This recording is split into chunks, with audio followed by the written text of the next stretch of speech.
난 네가 좋아하는 일이라면 뭐든지 할 수 있다. 우리 신랑 예수께서 신부인 우리 교회에게 하시는 사랑 고백이 그러해요. 그냥 신랑은 뭐든지 정도가 아니라 목숨까지 내어주시면서 우리를 사랑했어요. 왜요? 그 신랑의 피가 아니면 우리가 살아날 수 있는 방법이 전무했기 때문에 그래요.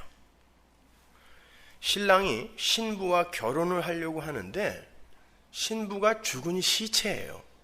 이걸 창조라고 해요, 여러분. 그런데 생명과 죽음을 주관하시는 하나님께서 정해놓으신 법이 있는데 생명은 피에 있다라는 법칙이에요. 그래서 죽은 자가 생명을 얻기 위해서는 자격 있는 존재의 피가 필요해요. 신부를 향한 신랑의 사랑이 얼마나 지극했던지 그 신랑이 자진해서 자신의 목숨, 그 피를 바치겠다고 나선 거예요. 그걸 구원이라고 그래요. 그리고는 신부가 들어가 있는 사망이라는 영역 속으로 들어가 버린 거예요. 제가 계속해서 아주 기초적인 걸 지금 설명해 드린다 그랬습니다. 그러니까 잘 들어보세요. 쉽게 설명해 드리는 거예요. 신랑이 신부가 들어가 있는 사막이라는 영역 속으로 들어가 버렸어요. 구출해내야 되니까. 마치 엄지가 까치에게 자기 남편 마동탁을 위해서 경기에 일부러 져달라고 하는 그런 마귀 같은 부탁을 하는데 까치가 그 마귀 같은 엄지를 살려내기 위해 그녀를 위해 자신이 마동탁이 친 타구를 눈으로 받아내서 실명을 해버리는 그런 형국이에요.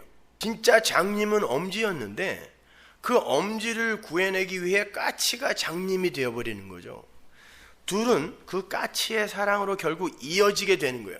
그렇게 사망 속으로 들어간 신랑은 그 사망 속에서 신부를 만나죠. 신랑은 그 사망과 관계없는 존재이기 때문에 그 안으로 신랑이 일부러 들어가지 않으면 그 사망 안에 들어가 있는 신부를 만날 수가 없어요. 이게 거룩과 피조물의 관계예요. 그래서 그 거룩이 하나님이 사망 안으로 들어온 거예요. 뚫고 들어와 버린 거죠.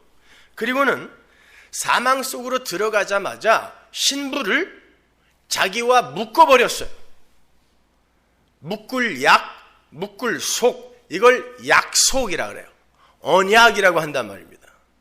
신랑이 신부를 마치 샴 쌍둥이처럼 자기에게 이렇게 묶어버린 거예요.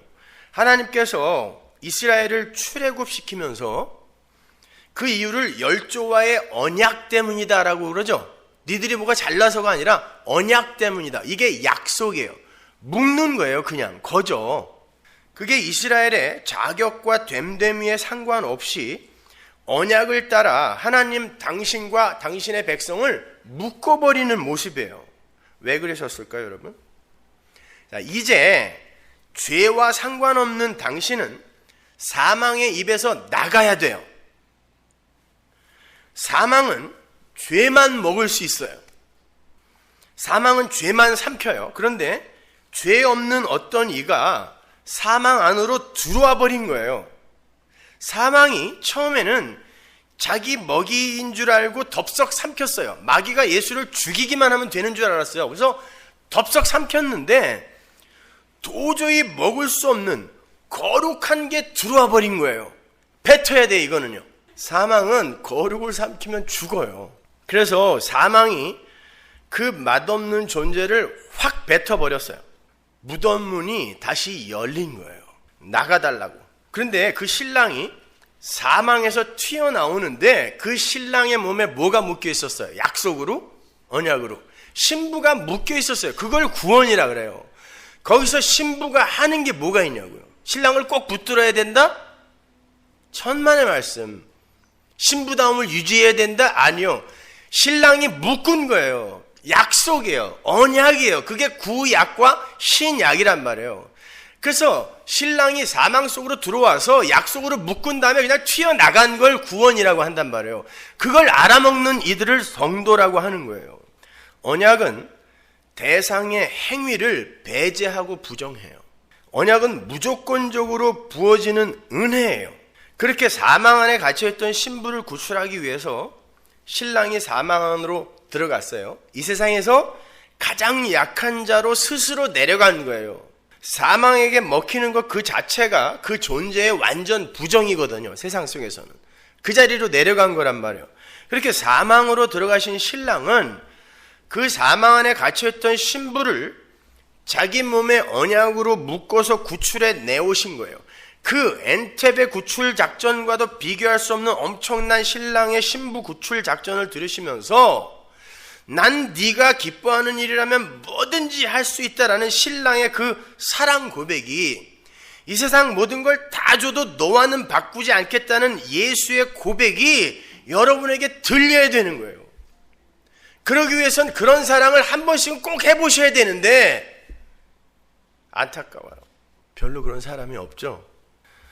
중요한 건 내가 나를 바라볼 때 다른 이보다 내가 나은 게 전혀 없을 뿐만이 아니라 신랑이 나를, 내가 속해 있던 사망으로 들어와서 날 건져냈는데 내가 나를 보니까 내가 다른 이보다 나은 게 하나도 없는 거예요.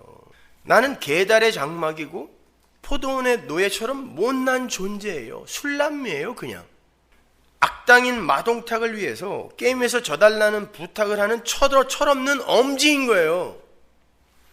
근데 신랑이 무조건적인 사랑과 무차별적인 긍휼로 내가 갇혀있는 사망이라는 감옥으로 출격해 들어와서 누나를 뽑아준 거예요. 까치처럼 심장을 내줘버린 거예요. 이걸 구원이라 그래요. 신부인 교회는 바로 그 사랑을 깨닫고 그 신랑을 사랑하는 자가 되어서 그 신랑이 준비해 놓은 어린 양의 혼인잔치 자리로 그냥 나가는 거예요. 절대 그 검은 피부를 예루살렘 여자들처럼 시게 만들어서 잔치자리로 나가는 게 아니고 계달의 장막 같은 너덜너덜한 모습을 발전시키고 개발하여 잔치자리로 나가는 게 아니란 말입니다.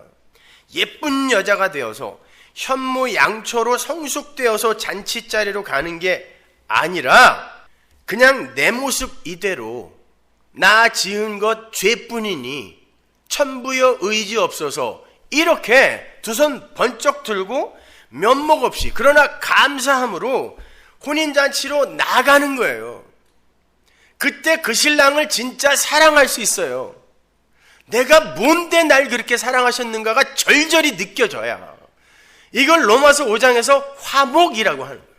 그렇게 자기 자신이 외인 구단의 멤버들보다 더 부족하고 불가능한 자임을 아는 게 변화요 성숙이라 그러는 거예요.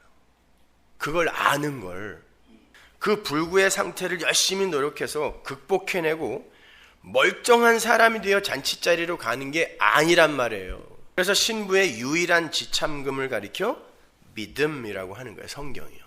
믿음밖에 없어요. 신부가 가져갈 건 믿음밖에 없어요. 신랑이 신부에게 왜 믿음만 요구하시는 줄 아세요? 그 믿음이 바로 사랑이에요. 오늘날은 사람들이 믿음에 대한 정의조차도 제대로 못 내리고 있어요. 믿음이 뭐예요, 여러분? 난 당신을 믿어? 믿는 게 뭐냐고요? 여러분이 아는 그 믿음이 성경이 말하는 믿음과 같다고 생각하세요? 신랑만 사랑하고 신랑만 자랑하게 하시려고 신부의 그 어떤 도움도 받지 않으시고 도와줄 수도 없어요. 사망에 갇혀있는 자가 뭘 도와줘요? 그 어떤 도움도 받지 않으시고 오직 당신의 피로만 신부를 구출해 내셔서 혼인을 올리신단 말이에요. 그래야 신랑의 영광만 드러나요. 그래야 신랑만 찬송받는 거란 말입니다.